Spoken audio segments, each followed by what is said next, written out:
ഇത് മാസ് മോട്ടോഴ്സിൽ നിന്നാണ്. ഹീറോൻ്റെ ഗ്ലാമർ വണ്ടി സ്റ്റാർട്ടിങ് കംപ്ലൈൻ്റ് ആയിട്ട് നമ്മൾ എടുക്കുന്നതാണ്. അപ്പോൾ അതിൻ്റെ കംപ്ലൈൻറ്റിൻ്റെ കാരണം എന്ന് വെച്ചാൽ സ്പാർക്ക് പ്ലഗിലേക്ക് കറക്റ്റായിട്ട് പവർ വന്നില്ല എന്നുള്ളതാണ്. അപ്പോൾ നമ്മൾ ചെക്ക് ചെയ്യുന്ന സമയത്ത് നമ്മൾ CDA തുടങ്ങിയിട്ട് ഭാഗങ്ങളൊക്കെ ചെക്ക് ചെയ്തിരുന്നു. നിലവിൽ കംപ്ലൈൻ്റ് എന്ന് വെച്ചാൽ ഈ സ്റ്റാർട്ടർ കോയിലിനകത്ത് പറഞ്ഞ പിക്കപ്പ് കോയിലിൻ്റെ കംപ്ലൈൻ്റാണ്, ഈ ഇരിക്കുന്ന കോയിലിൻ്റെ കേട്ടോ. അപ്പോൾ അത് ഐറ്റം പുതിയത് നമ്മുടെ കയ്യിൽ ഐറ്റം സ്റ്റോക്കിലുണ്ടായില്ല, അപ്പോൾ നമ്മൾ തപ്പിയിട്ട് കിട്ടാനുമില്ല. അപ്പോൾ നമ്മളൊരു പഴയ കോയിലെടുത്തിട്ട് അതുമേന്നാണ് ഈ ഐറ്റം ഇതുമേക്ക് സെറ്റാക്കിയാണ് കേട്ടോ. അപ്പോൾ കംപ്ലയിൻറ്റ് റെഡി ആയിട്ടുണ്ട്. ഇത് മാത്രമായിട്ട് വന്നില്ല, ഇത് ഇതേപോലെ ഫുൾ സെറ്റാവുള്ളൂ. 1030 1040 അങ്ങോട്ട് അതിന് ഐറ്റത്തിന് വിലയുണ്ട്. ഐറ്റം ഔട്ട് ഓഫ് സ്റ്റോക്കാണ്, അവൈലബിൾ അല്ല. അപ്പോൾ തൽക്കാലം നമുക്ക് അതിൻ്റെ ഈ കോയിൽ പോയേക്കണതാണ് മെയിനായിട്ട് കംപ്ലയിൻറ്റ്. അപ്പോൾ വേറെ ഒരെണ്ണം പഴയതെടുത്തിട്ട് അതുമേക്ക് സെറ്റാക്കി റെഡിയാക്കണുണ്ട്.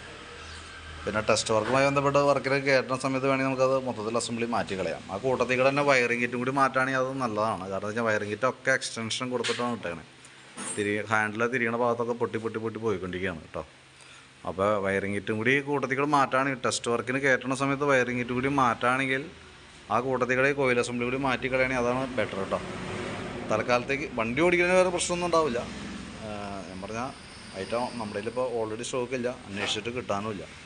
അപ്പോൾ പിന്നെ നമ്മൾ ബുക്ക് ചെയ്തൊക്കെ വരുത്തി മാറ്റേണ്ടതൊക്കെ വരും, അപ്പോൾ താമസം വരും. പിന്നെ വണ്ടി അത്യാവശ്യം ആയതുകൊണ്ട് തന്നെ വേറെ ഓപ്ഷൻ ഇല്ലാത്തതുകൊണ്ട് അത് ഈ രീതിയിൽ അങ്ങനെ ചെയ്യണമെന്നുള്ളൂ കേട്ടോ.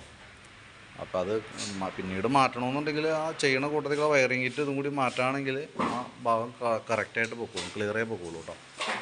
അപ്പോൾ നിലവിൽ ഞാൻ അതിൻ്റെ ഒരു ഏകദേശം ഒരു എസ്റ്റിമേറ്റ് കൂടി നോക്കി വാട്സാപ്പിലേക്ക് ഇട്ടേക്കാം, നോക്കിയിട്ടൊന്ന് റിപ്ലൈ ചെയ്താൽ മതി.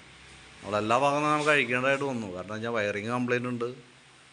അതുകൊണ്ടായിരിക്കാം ഒരു പക്ഷേ ഇത് പോയേക്കണതും കോയിൽ കംപ്ലയിൻറ്റ് വന്നത്. അപ്പോൾ ഫുള്ളായിട്ട് അഴിച്ചിട്ട് ചെയ്യേണ്ടി വന്നതാണ് താമസം തന്നെ ഓർക്ക് കേട്ടോ. അപ്പോൾ ഡീറ്റെയിൽസ് വാട്സാപ്പിലേക്ക് ഇട്ടേക്കാം, നോക്കിയിട്ടൊന്ന് റിപ്ലൈ ഇട്ടാൽ മതി. ഓക്കെ.